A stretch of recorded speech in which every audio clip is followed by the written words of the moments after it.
বাড়ি ফিরতে গেলেই দিতে হতো মোটা টাকা, না দিলে প্রাণনাশের হুমকি। আর সেই অভিযোগে এবার গ্রেপ্তার তৃণমূল পঞ্চায়েত সমিতির সভাপতি। ইন্দাসের রাজনৈতিক পালাবদলের পর সামনে এলো এক চাঞ্চল্যকর অভিযোগ।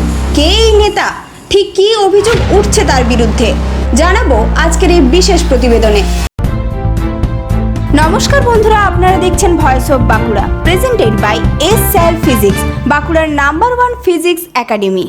বাঁকুড়ার ইন্দাসে এবার বড় রাজনৈতিক চাঞ্চল্য। বাড়ি ফেরার জন্য টাকা চাওয়ার অভিযোগে গ্রেপ্তার করা হয়েছে তৃণমূলের ইন্দাস পঞ্চায়েত সমিতির সভাপতি চন্দন রক্ষিতকে। অভিযোগ, ইন্দাসের এক যুবক দীর্ঘদিন ধরে বিজেপি করার কারণে ঘরছাড়া ছিলেন। ওই যুবকের দাবি 2024 সাল থেকেই তিনি নিজের এলাকায় ফিরতে পারেননি। সম্প্রতি রাজ্যে রাজনৈতিক পালাবদলের পর তিনি বাড়িতে ফেরেন। এরপরই সামনে আসে বিস্ফোরক অভিযোগ। ওই যুবকের অভিযোগ, বাড়ি ফিরতে হলে তার কাছ থেকে 50,000 টাকা দাবি করা হয়। শুধু তাই নয়, এলাকায় দোকান খুলতে গেলে আরও 25,000 টাকা দিতে হবে বলেও অভিযোগ ওঠে। টাকা না দিলে প্রাণে মেরে ফেলার হুমকিও দেওয়া হয়েছিল বলে দাবি করছে ওই যুবক। এই অভিযোগের ভিত্তিতে পুলিশের কাছে লিখিত অভিযোগ দায়ের করা হয়।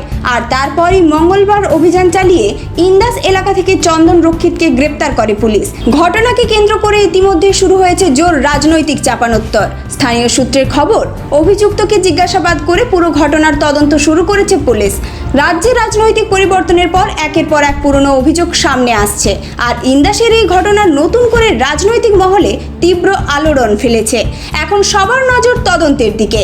এই মামলার সামনে আসে আর কি নতুন তথ্য, আর গ্রেপ্তার হওয়া তৃণমূল নেতাকে নিয়ে আগামী দিনে কি পদক্ষেপ নেয় পুলিশ, সেটাই এখন দেখার বিষয়।